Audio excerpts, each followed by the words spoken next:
have a really interesting interview for you guys today with AJ Richards. He's a passionate advocate for food sovereignty and the founder of From the Farm. From the Farm is a new online platform that connects farmers and their products to customers. AJ shares his journey to becoming a key player in the fight for a more transparent and secure food supply chain. If you listen in, you'll discover some of the hidden and rather disturbing issues plaguing our food system, the impact of centralized food production, and the urgent need for change. This conversation is very unique and it's very relevant for all of our families. It's a must listen for anyone concerned about the quality and security of their food. Welcome to the Daily Wellness Podcast. I'm your host, Melissa Meredith. I've led my family on a transformative health journey for over a decade, and now I help other families do the same. This is a place where busy moms can learn about healthy living. I hope that what you learn here helps you feel empowered to take the next step in your family's health journey.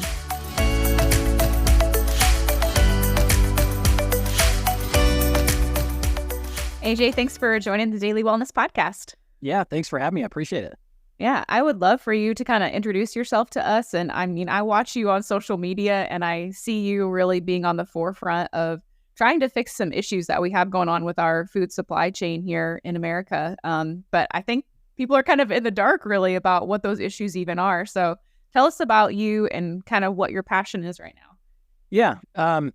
So I'm from St. George, Utah originally, born and raised in Utah, and then moved to Phoenix, Arizona for about 12 years after I got home from the military.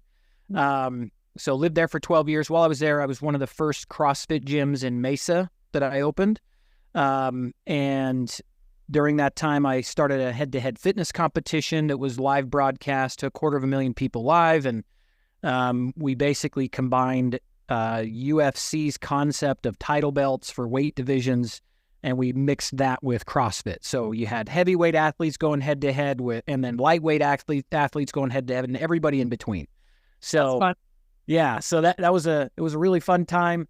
Was one of my first forays as an entrepreneur, and so lots of hard lessons learned. Went through a bankruptcy, and ended up moving back home to Utah in 2018. I think is when we made our way back. But my uncle told me my family are 5 generations of ranchers, and because my mom came from the ranching family, but she married a guy from the city. And so because of that, I wasn't raised on a ranch. Yeah. But I got to do the brandings and the cattle drives often when I was a kid growing up with my family. And so I always wanted that lifestyle, but I wasn't born into it. My uncle told me one time, if you want to be a millionaire rancher, start with 10 million, because you'll lose it all and you'll have $1 million. And so, oh my gosh.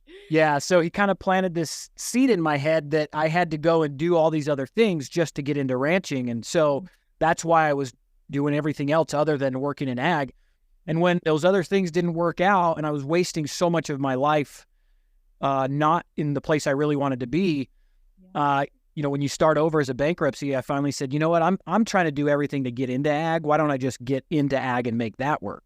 So I reached out to one of my cousins and asked him if I could sell beef for his ranch. Mm-hmm. And he said yes, so it was all in, and we started Anchor Brand Ranch. And that was 2019. I was doing anything I needed to make ends meet, Walmart distribution and employee for night shift, concrete, driving for Instacart. I mean, it was a very challenging time to transition. Plus you've got COVID and all those things happening. So, anyway, so we started selling, and then, business was growing really well. People, even in 2019, there was a movement towards sourcing direct from the producers.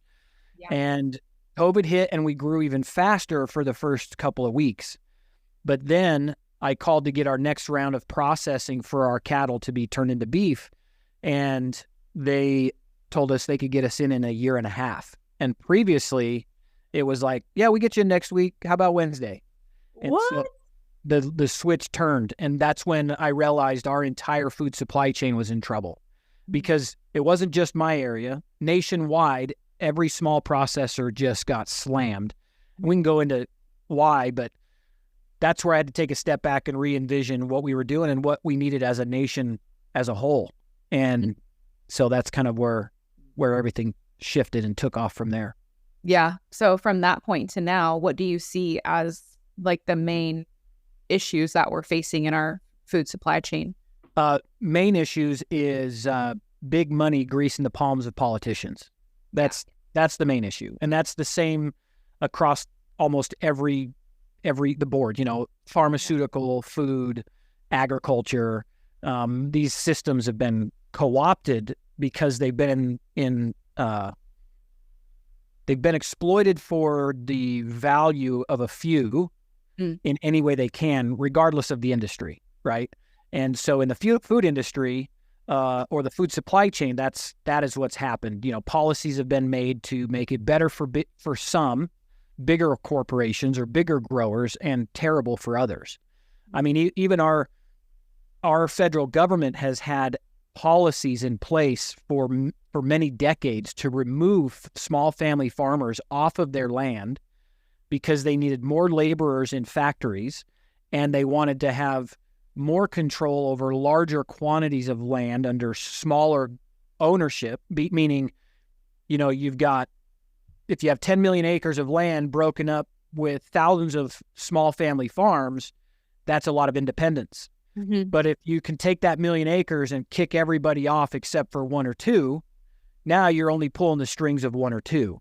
And so you can control it more. And so that's talk about that a little bit more. So you mentioned independence. So I'm thinking, okay, so what's the big deal with why can't just all the big corporations own all the ranches? Why does that matter? Yeah. A centralized food supply chain is dangerous because the centralization, if one place has a problem, now you've got a significant amount of your resources that are at risk because of that one place's problem. Versus if it was dispersed amongst many smaller operations, you've got more independence, which means more food sovereignty or food security, because now, if you have to shut down one person, that's easy. But if you have to shut down 1,000, that's much more difficult. Or if you have to regulate one, that's easy. But if you have to regulate 1,000, that's more difficult. And so what happened, the direct experience or example is the reason the slaughterhouses backed up so quickly is the big producers, they are built to be efficient so they can make more profit. And so the entire system is designed for just-in-time delivery. One slaughterhouse for one of the big guys will process 6,000 to 10,000 cows a day. That means, for easy math, let's just say 10,000, right? So that means today 10,000 animals are being processed. Tomorrow, 10,000 more. The next day, 10,000 more. And they all have to be ready to go in that time. You get further down the chain, well, you have baby calves that are being purchased with a processing date already ahead. So the science around nutrition and feed in these big feedlots is very precise. We're going to give them exact amount of rations they need to put on certain amount of weight gain every day so that they're ready to go to the slaughterhouse when it's their turn in that system.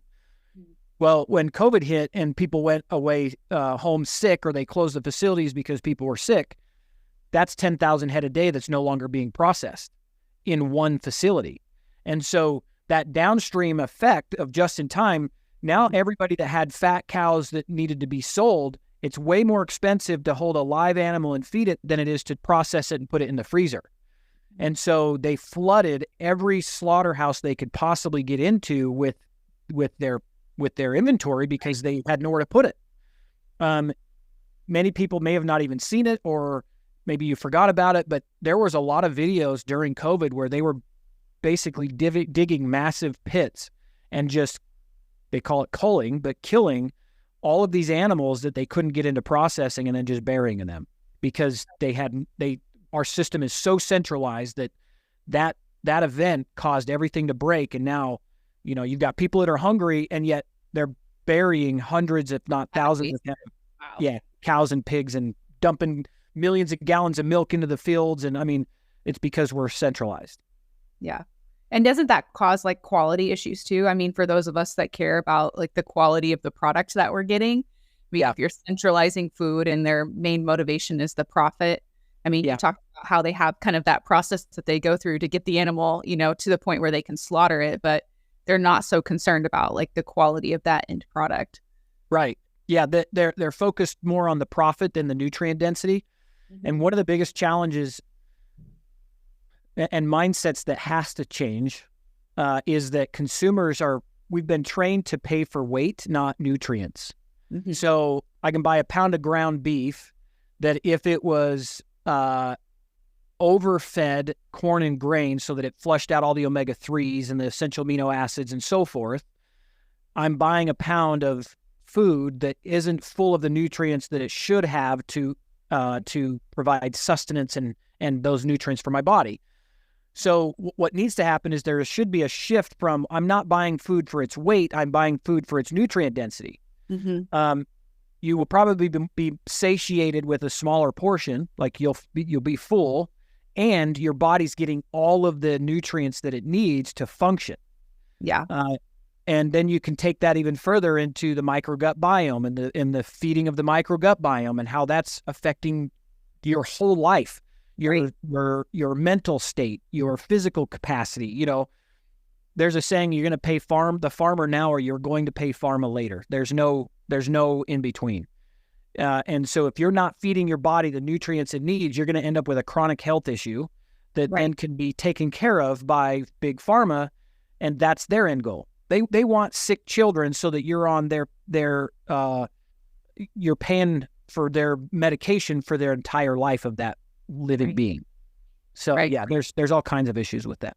Right. Yeah, that's what I hope, like, being a health and wellness podcast, hopefully the people listening are at least somewhat in tune with, trying to get nutrient dense foods and things like that. And I know that's one of my big concerns when I'm listening to you and learning from you, about these issues. I was like, if we keep going this direction with this centralized food, our options for like nutrient dense, good quality food and protein, like, are going to be super hard to find.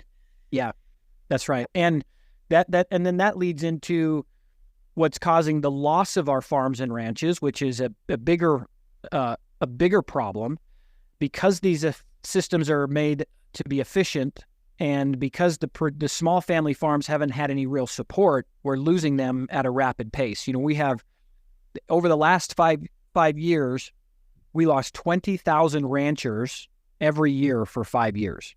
Wow. And so I kind of see it accelerating. Cost of land is really high. So a family they're barely making it. They can't make, here's the thing, a farmer or a rancher would never sell their land if they could keep it viable. They wouldn't. It's the lifestyle they're doing. They're not, these are not wealthy people that are, taking vacations on their yachts or flying to the Caribbean. They're working year round. And so, I get frustrated when people like they're gouging us. No, they're not. Like, if somebody was arguing with me, well, why did buying direct from the rancher cost me the same thing it would cost at Whole Foods? Really? Because that's the value of food. But you're willing to pay Whole Foods, but you're not willing to pay the rancher. And that comes from just a complete disconnect of how this works. Like they're just ignorant to it. Now they don't want to hear it, so I stopped talking to them, this particular person. But the rancher, the rancher needs what Whole Foods is getting paid to stay alive. That's why we lost 20,000 of them, because Whole Foods got it, not the rancher. The ranchers actually only earn about, in the beef world, I know more about that than produce and so forth. And so even though our platform offers, the ability for people to grow and sell any food, we started with meat because that's what I know. But that the beef ranchers only currently get 14 cents on the dollar. So that when you go to the grocery store and you spend your money on the food, each dollar on the food, only 14 cents of that dollar went to the rancher. That's not enough. So when you're paying $20 to $40 for a ribeye at the grocery store, the rancher got very, very little of that. Right. And so they make more when we buy direct from them. Yeah. Yeah, because we've cut out all the middlemen.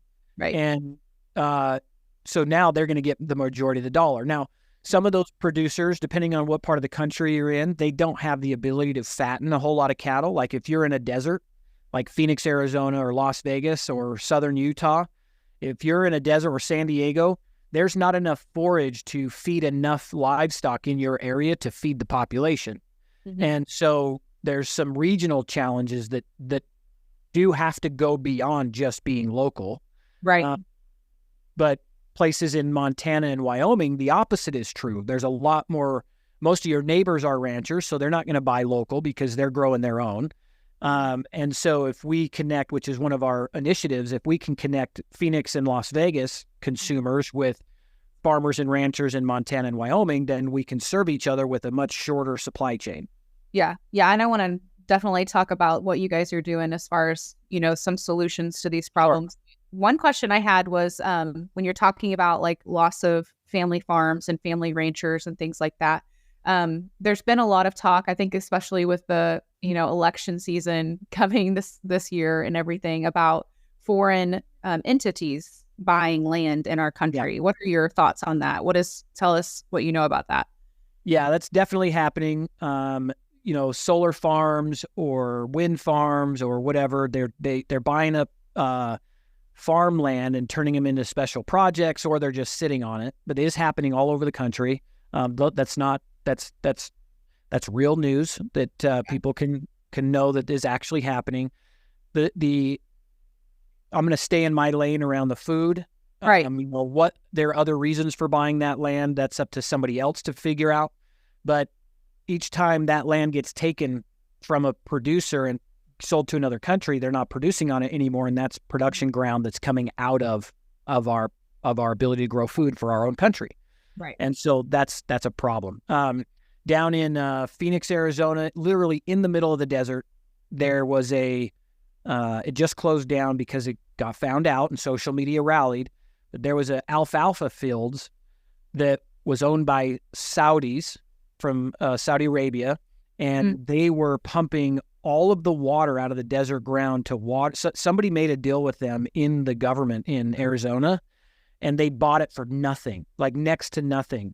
And so they're pumping all of this groundwater to water their alfalfa and then putting it on trucks and then boats and sending it to Saudi Arabia. So they are literally exporting a extremely valuable resource of water out of our country. I looked into this a little further, and you find out that Saudi used to have their own alfalfa pivots all over in the desert, and they ran their wells dry, and now they're just dust. It's all dust again, back to desert. Yeah. So they had to go somewhere else. Yeah. And they did that to Arizona. And in the interview I was watching, they were interviewing ranchers around there, and their wells were dry because they pumped the water out. And they asked them, well, have you stood up, or what did you do? And they said, how? We don't have the money to do a lawsuit. So it's just over. There's no way we could ever fight this. So I think they have recently shut that operation down because of the pressure and all the awareness around it. So it's no longer happening. But that's just one example of foreign entities doing that. Smithfield Food, pork. Smithfield is the number one pork producer in America. It's Chinese owned, 100%. And so a lot of that pork is being sent out of our country, raised here, our resources sent to China to feed China. What moved me to Cody is we ran a USDA slaughterhouse here for a little while. And the day we closed, we had a Chinese buyer. I'm not kidding. The day we closed, there was a Chinese buyer trying to see if we would sell them everything we could process. They would bring a rail car that had a freezer on it, park it in the back, and we would just load it with everything we were processing, and they would take it to the port and send it over to China. Wow. We, of course, said, no, we're feeding Americans. We're not going to do that. But the day we closed, they were trying to buy up the resources. Wow. That's insane. Yep. Yeah. So, what I'm kind of hearing you saying in between the lines here is, I can see where these big food companies and big corporations are part of the problem because, the centralized food, I think you've talked about like major, like four major food corporations, right? Controlling so much of it. And that is obviously and understandably a problem, like the control, the money and all the things. But I also kind of hear you now talking about government, also being a problem with regulations and stuff. And I know that you have been working, trying to get some legislation passed or stop, legislation from being passed that would be harmful. So can you give us an example of, maybe a piece of legislation that you've been advocating for or against? Yeah. Recently, it was passed. It's called the Sustains Act. The Sustains Act is something that I think is probably one of the most dangerous things to pass recently, that if continues forward is going to be a direct problem for us in a very real way. The Sustains Act basically says that now private companies can openly give money to the USDA for special projects around sustainability is how it's worded. Okay, so we'll play that out.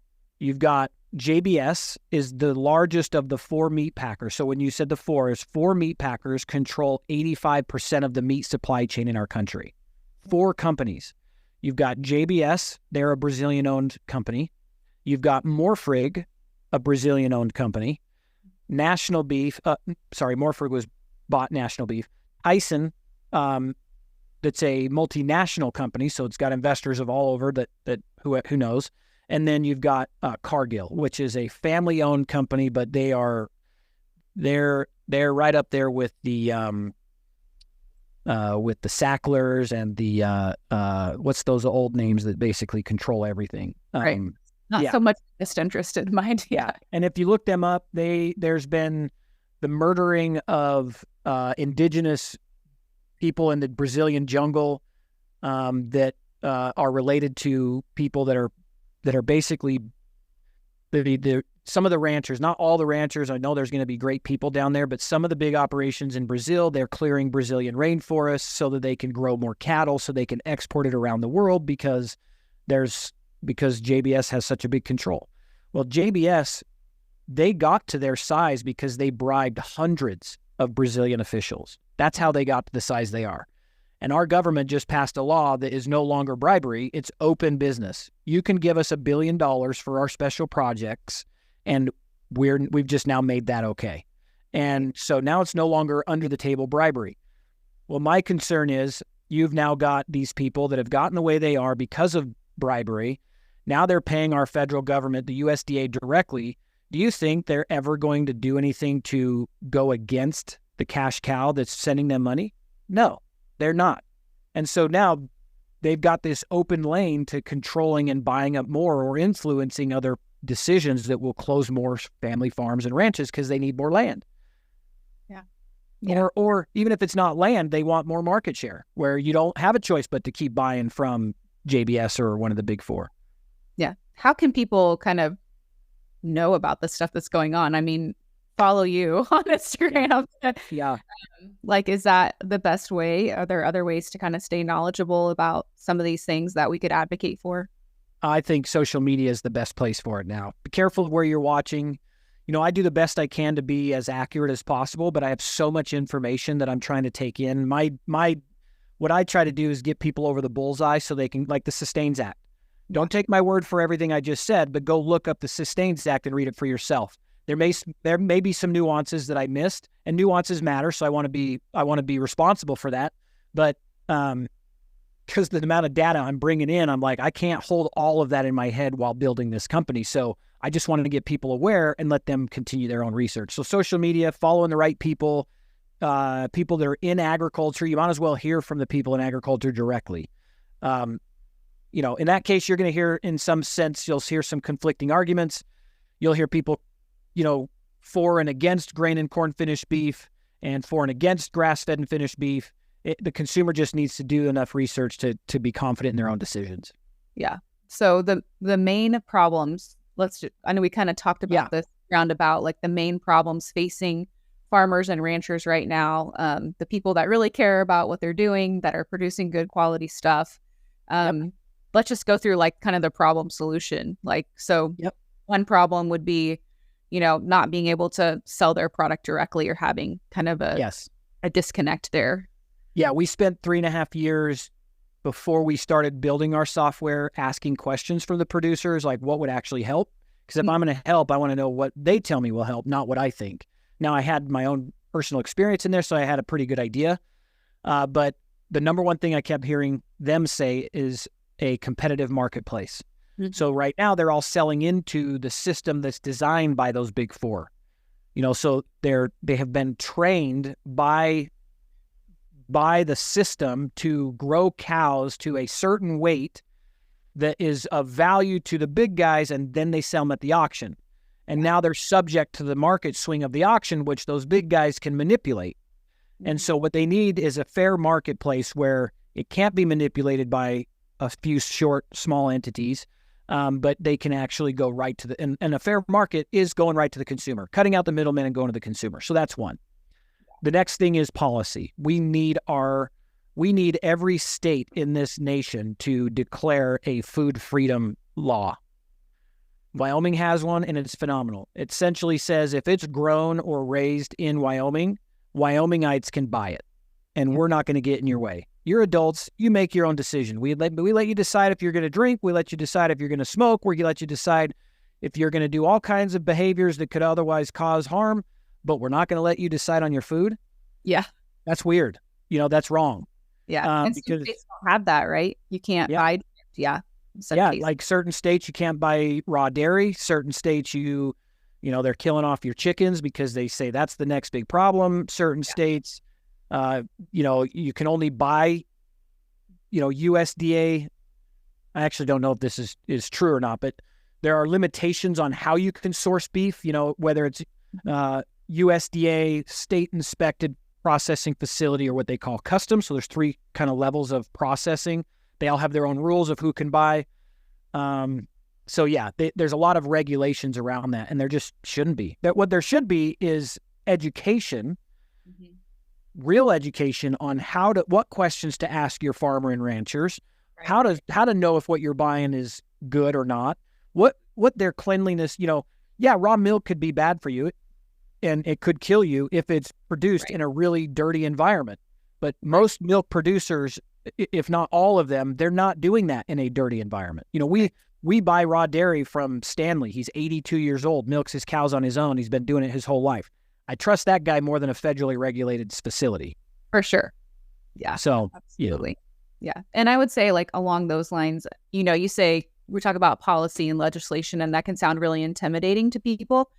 So just word of encouragement for those of you that are listening, that 100% used to be me. And then we started getting involved in legislation, actually with homeschool related stuff in our state, first of all. And that was kind of my first real personal involvement in some legislation.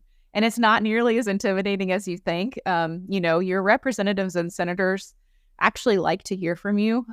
For the most part, it's been my experience. I'm not going to say 100%, but for the most part, they like to see us at the Capitol. They like to see us, in their email box, because a lot of people don't talk to their representatives. They don't talk to their senators. So that's a great place to start, is just, send an email. What legislation is happening right now, around ag? Yeah. What bills are in process or on the table, just to learn about what's going on in your state. Yeah. Yeah. Another policy that people should be aware of, and I've heard that it's going to be changed for the better by 2026, I believe, maybe 2025, and that's called MCOOL, Mandatory Country of Origin Labeling, which means if the beef is not from the U.S., it has to be labeled with where it came from. That's good. Is it crazy that we don't have that right already to know? Yeah. And in fact, we did, but then Canada and Mexico complained. And it has a whole lot to do with tariffs and all this other complex, negotiation. But our government should be looking out for us, their people, as the consumers, not the other country. And so it was a rule, and then they changed it to where now, if it's further processed, meaning they can raise the animal, slaughter it, and hang it in a freezer or a cooler in halves, so it's ready to be cut up.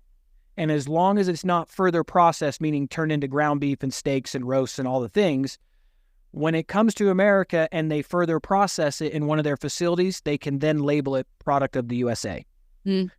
And that's not true at all. Yeah. What? How is this a product of the USA that's whole life up until a month ago was in Brazil or South Africa or Uruguay or Paraguay or whatever, Mexico, Canada? Am I saying that Brazilian beef, the cow itself, the meat itself, is better or worse than American? No, but we should know. Yeah, it does depend. And in fact, regulations and the hoops that we have to jump through in America in our USDA facilities are heavily regulated and watched because we're in our home country. But the USDA processing facilities in foreign countries, from what I've heard, and I have no actual data to back this up, so take it for what it's worth, is way less complicated for them than it is for us. And I ran a USDA plant. We were constantly jumping through hoops. I'm glad we had that extra layer of eyeballs on what we were doing. Right. Yeah. I'm okay with that. And I had a great relationship with my USDA rep because my USDA rep was also not, a jerk. Yeah. So we could work that way because I've worked in other plants where the USDA rep is certainly the problem. And it usually comes down to their political preferences, in my opinion. But yeah, it's okay to have that if you see it as that extra layer of protection, but the consumers just need to know, like, this is the reality. Yeah. And if you're concerned about health, I mean, in our journey of trying to eat better quality food, more nutrient dense food, more fresh local food, like I have in that process gotten to know more farmers.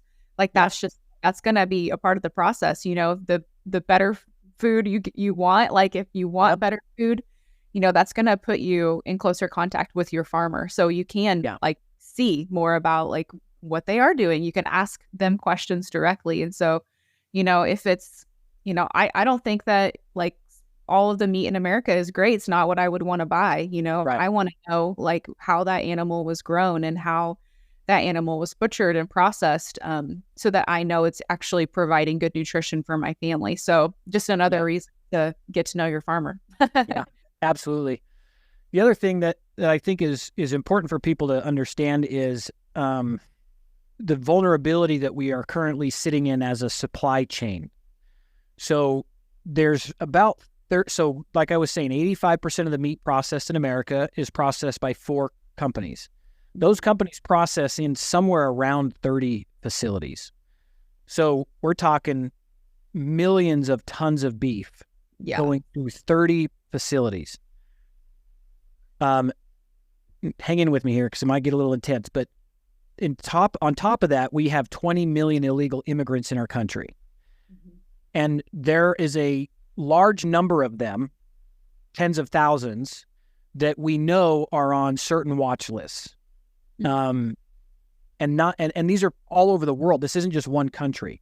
I was in a conference last week, and somebody that has ties with the CIA and the Border Patrol, somebody that worked in those capacities, so they know better than anybody, said that they project there's somewhere like 20,000 highly trained Chinese operatives that are here, and we don't know where they're at, and they're just waiting to be called up. Now, why do I mention that?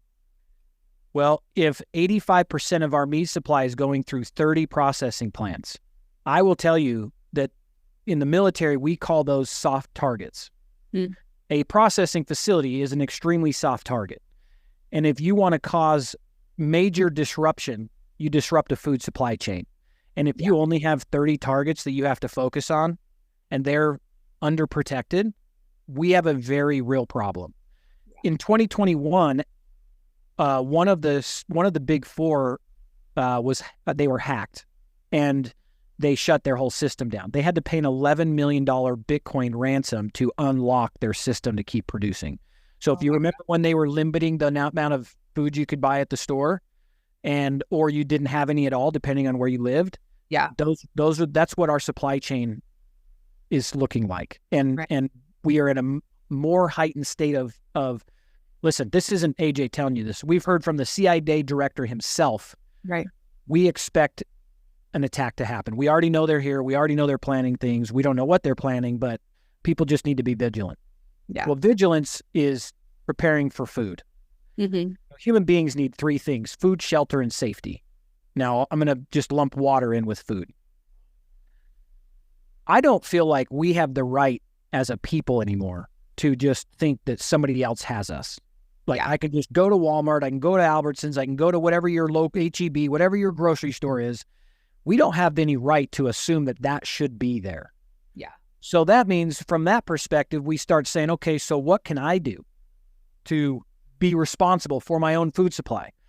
We just bought a whole bunch of extra potatoes, Idaho potatoes that were, in my area of the world, people can go there, buy a whole bunch and bring them up into our area. And we buy them right from somebody that's got them on a trailer, right? We grew 40 meat birds this last year, my family did, and processed those and froze them ourselves. We buy a whole cow. When people talk about the cost of food, you can reduce those costs if you invest in a deep freezer and buy larger quantities. Right. If I, the rancher, have to send it out in 20-pound quantities, I have to charge you more because every time I send that out, I have a box and insulation and dry ice and my time to do all that. But if you buy the whole cow for me at one time, that's way easier for me so I can sell it for less. And so now I have to have a deep freezer. Or maybe I want to can everything. We just had a little catastrophe this morning. Our deep freezers were unplugged by a contractor last week. And my wife went in to grab one of our chickens, and she's like, our deep freezers are off and they're thawing. So I was like, oh my gosh. And I knew like I'm preparing. So I knew one of our weak points was the freezer. Yeah. So fortunately, most of them had just thawed. So now we're trying to borrow a bunch of canners, pressure canners, and we're going to can it before it spoils. But canning is actually a better preservation than freezing, because if the power goes out, your freezer's dead. Yeah. Yep. So we're working on that too. Yeah. Yeah. That's a great point. So what do you think's going to happen? Like if we just do nothing, if we don't pay attention to the policies, if we don't like connect to our local farms, like where's this all going? Famine. This book, I think people should read it. If you're concerned, you should read or listen to this book. I listened, but I bought the copy just so I had it. Red Famine by who?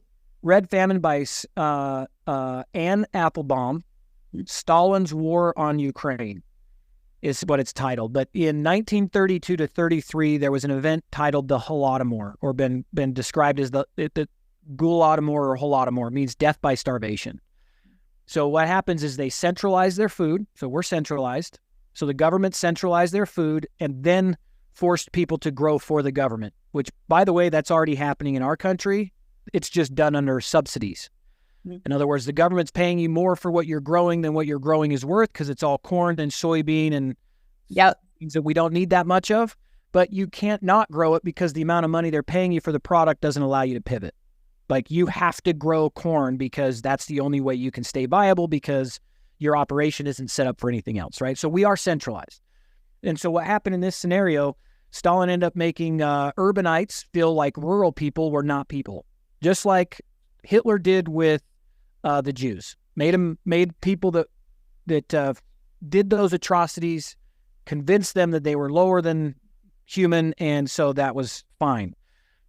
And so he deployed these urbanites to the rural communities to do the grain requisitioning. So basically, they took all their food. They even used coat hangers towards the end and stuck them between floorboards to see if they were hiding any kernels of grain in their floorboards. Like, took everything. They estimate that something like 7 million people starved to death between 1932 to 33. And so I recommend that book, because as you read it and you start cross-referencing that with the things that are happening in our country, I think that's where we're headed. I don't think, you've heard people say we have too many people. Bill Gates has said it. I've heard Kamala Harris say it. They think there's too many people. So with that said, I don't know that if they're intentionally doing this to push us towards famine, or if it's more of just a greed play by corporations. So, because what I really think is happening is the pursuit of intellectual food property, food IP. They've already got it with seeds. They've already got it with medicine, right? I'm going to vilify and outlaw natural homeopathy, natural medicine. And so if somebody's sick and you tell them they should go suck on a root, you're a quack. I'm going to make you look like a psycho, like you're just nuts. Or like psychedelic plant medicine is a huge asset for trauma. I as a combat veteran, I'm personally experienced with it. I've helped other people with trauma, and psychedelics can heal that completely if it's done in the right way. But then you're taking somebody off of a antidepressant the rest of their life. So we're going to make that illegal and vilify it. So I think the same thing is happening with food. We're going to make cows a problem. They're the reason that the planet is cooking, right? Not the way we're receiving the cows, but the cows themselves are the problem. So we got to get rid of cows. But at the same time, this message is increasing. So is the message around fake meat, lab-grown meat, and insect burgers. And so I think that really what's happening is it's got nothing to do with the climate, because really it doesn't have anything to do with the climate. Cows are not the problem. They're the solution. But what it has to do with is if I can make you believe that, and I've got the antidote, which is this fake meat, now I've captured you and I've got more buyers. Yeah. So that's my theory. We'll see how it plays out. I mean, it doesn't have to be that way, right? If we wise up and make better choices and get educated. So that's right. And on the good side, COVID triggered a lot of people to find a new path, and homesteading is one of the fastest. Homesteading and homeschooling are two of the fastest growing movements in our nation.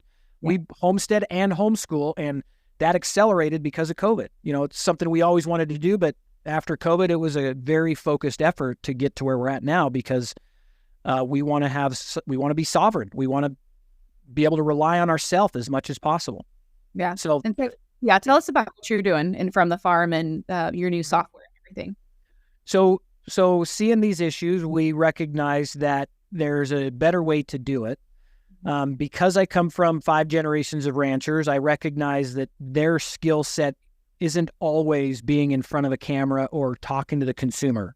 Most of them would rather not. Now, there's some really well-spoken farmers and ranchers out there, and I love them, and I love that they put the content out there. But that's, by and large, that's not, the majority of them don't want to do that. Right. So if they're not putting themselves out there to find them, how do people find them? And on the consumer side, if you're in a city, most people have not been connected to agriculture for maybe 2 generations, right? They haven't had anything to do with farming since their great-grandpa stopped or grandparents stopped or whatever. So they have no connection. So they don't even know where to start looking or how to ask the right questions. Yeah. So with that in mind, I had this vision of connecting people through a website similar as Airbnb. You go on this platform, all these people have their own stores or their own houses, and I'm going to go right to them. And the platform is just simply there to facilitate the connection, right? To manage the legalese and facilitate the connection, whatever that looks like. In Airbnb, ours is going to be different. And I mean, I told you what I was doing. I was concrete, Walmart distribution. I have never had a tech background in my life. And I'm like, yeah, great idea. Somebody should do that. And then God wouldn't let me sleep for 3 weeks. I would see the face of a man in Iraq when we took care packages to his home, and I would see me as him. And so for 3 weeks, I just was like not getting any rest. Yeah. And so finally I was like, okay, God, who do I got to talk to flush this out so I can prove that I'm the wrong guy and go back to sleep, And, I mean, the rest is kind of history. Found a mentor who guided me, and it's been a really long, process. We're 5 years in April. I'll be honest, a big portion of that time was me trying to learn that I was the right guy to be involved. Yeah. My own personal self-doubts, right? And even today I have imposter syndrome being in the space because it's a big space. Mm-hmm. But we need to do it anyway. So From the Farm is designed that the farmer and rancher can build a store very easily. I designed it to be almost as simple as building a Facebook page, because they don't need to be in front of their computer any longer than they need to be. Yeah. Our goal is to then go and do the messaging. Just like Airbnb, what they allowed so many people to get involved in was short-term rentals that would have never done it if they also had to do the marketing of their little Airbnb. What made Airbnb work was they said, we're bringing millions of people. They're just waiting for your room, your trailer, your tiny home, whatever. They're just waiting for you. So a lot of people, they even went and built tiny homes to rent out on Airbnb because Airbnb made it simple. All these people getting into homesteading, or people that are sitting in a cubicle like, gosh dang, if I could make a living growing food, that's what I'd rather be doing. Yeah. Well, our vision is someday they hear From the Farm has millions of consumers. We need more growers. Now somebody can leave the cubicle and start a farm and have an outlet for that. Yeah. So we did it in a way that, as I was saying earlier, ranchers only get 14 cents on the dollar. We flipped it on its head, and we get 15% commission off of what's sold. So we built a competitive marketplace. And then the commission that we earn actually just goes right back into growing the platform, making the software better, and getting more messaging so more people come.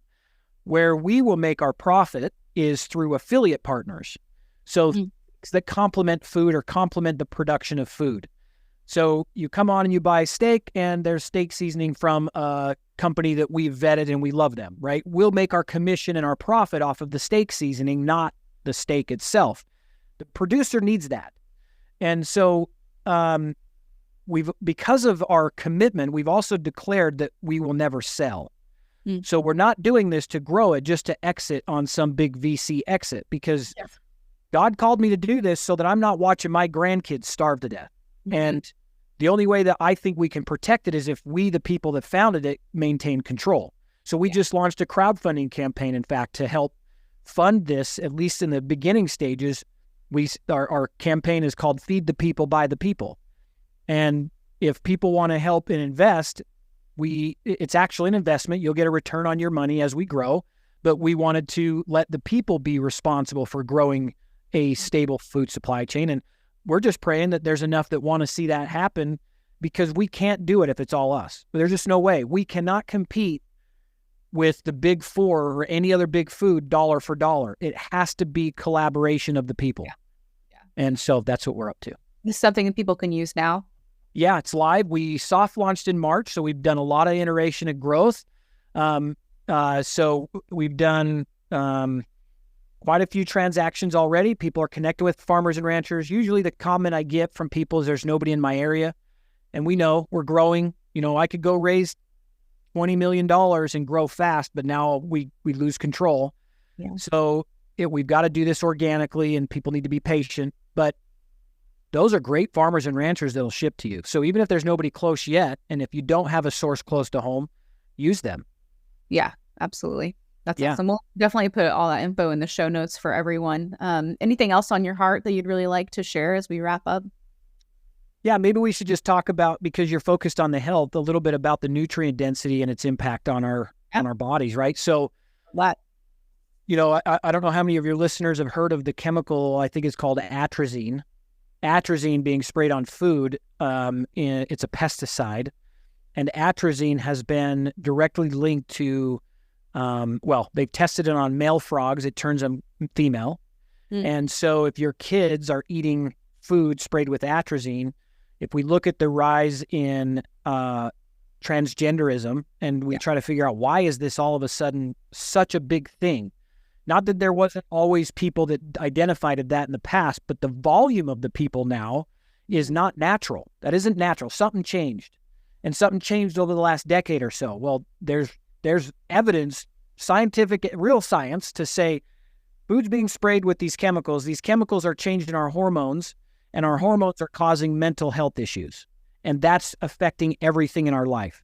So the quality of the food you're consuming and what's treated on the food is going to impact you in long term, right? So, I briefly mentioned your microgut biome. They call that your first brain. If the microbiology in your gut is disrupted and not happy, you won't be happy. I had a client. So when I lived in Phoenix, I worked with a guy named Chris Powell. He had a TV show called Extreme Makeover Weight Loss. My job was to build the coaching program for the people coming in, not the TV show clients, but, everybody else who saw the show and like, can you help me? So I had this client once who shared with me that her daughter had passed away from a rare form of cancer. And it was not even known that she was even sick. She was playing on the Canadian volleyball team, and on a Monday at practice, she passed out. On Friday, she was dead. And this woman also was the manager of a hospital. So she had every resource at her fingertips to help her, couldn't help her. So she shares this story with me, and I can tell like it was, fresh. Yeah. And I said, man, I'm so sorry. How when was that?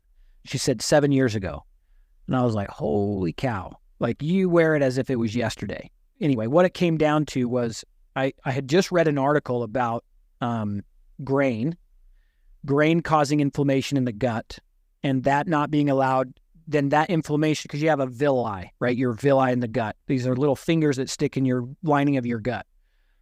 And the way I described it to my clients back then is, when you're not inflamed, you have deep pockets for your nutrients to sink into and absorb into your body. But when you get inflamed, those fill up, and now you've got a lot less surface area between the villi to hold the nutrients and allow it to absorb. And so I said, hey, let's try something. So I was reading this, and I was reading that grain was causing depression in certain people, or could cause depression. So I said, let's try this. Let's cut you off grain for 30 days. Grain and dairy. Let's cut it out and just see what it's causing. Did I really fully understand it might be the psychological impact, or was it more the physical results we were looking for? I think it was both. Mm-hmm. We connected 30 days. You need about 30 days for your body to flush out those things, and then you can slowly introduce and see if there's a change. We got on a phone call 30 days later, and she said, AJ, I cleaned out my daughter's room. Nobody has been in there since she died. Wow. And I cleaned it out. And my first reaction was like, uh-oh, too soon. Like, are we going to have another call about how she now regrets that? Because it was like sudden. It was literally a light switch. And I said, really? And she goes, you're right. Cutting out grain changed my entire psychological focus. Everything changed. I miss my daughter. I mourn her loss, but I'm not living in that suffering. It just, like a light switch, changed. And we literally just cut out grain and dairy. So do you eat grain? We eat kamut grain, so chorison. I will eat grain here and there. And the way I describe that, it's like a bee sting. A bee sting will kill some, while others, it just will irritate them. So the spectrum that you're allergic to grain is different for everybody. My daughter's celiac, so we stopped doing a lot of grain.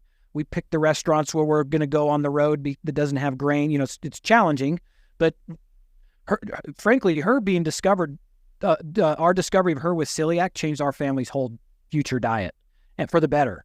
Because now we just had a poison that we couldn't have in our home, and that benefited all of us. So we do kamut. My wife buys the kamut berries, fresh grinds it, and that's where our bread comes from in our house.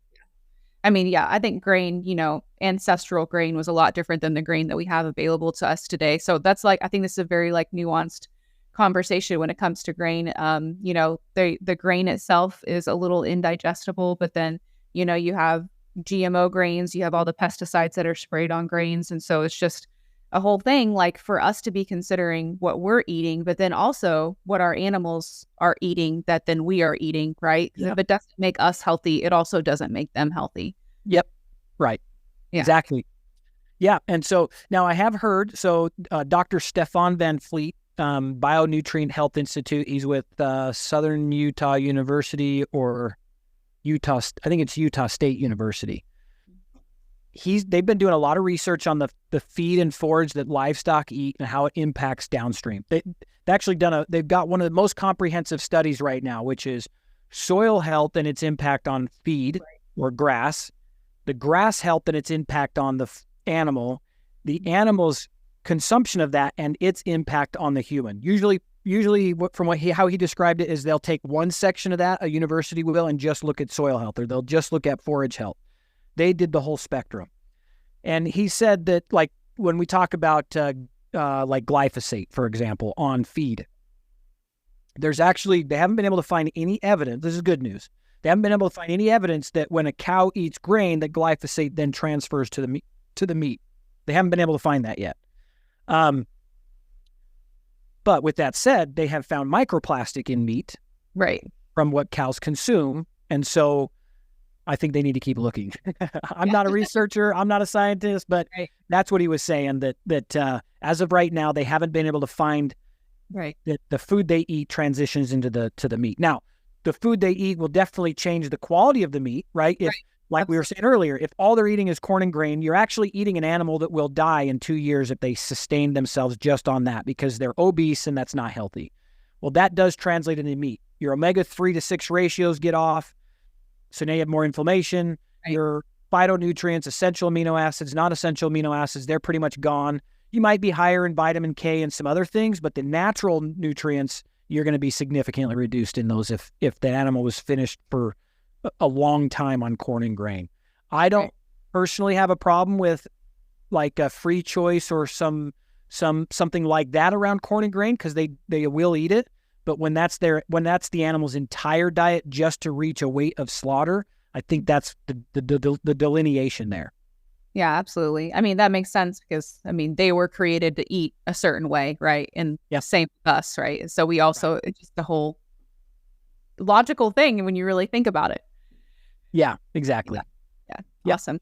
This is awesome. Thank you so much for all this information. I'm going to put details in the show notes for everyone so you guys can connect with AJ and connect with From the Farm. I really appreciate what you're doing. I think just the education that you're providing, on social media and just making people aware of these issues that aren't talked about on mainstream media is so important. So thank you for what you're doing and thanks for sharing with me.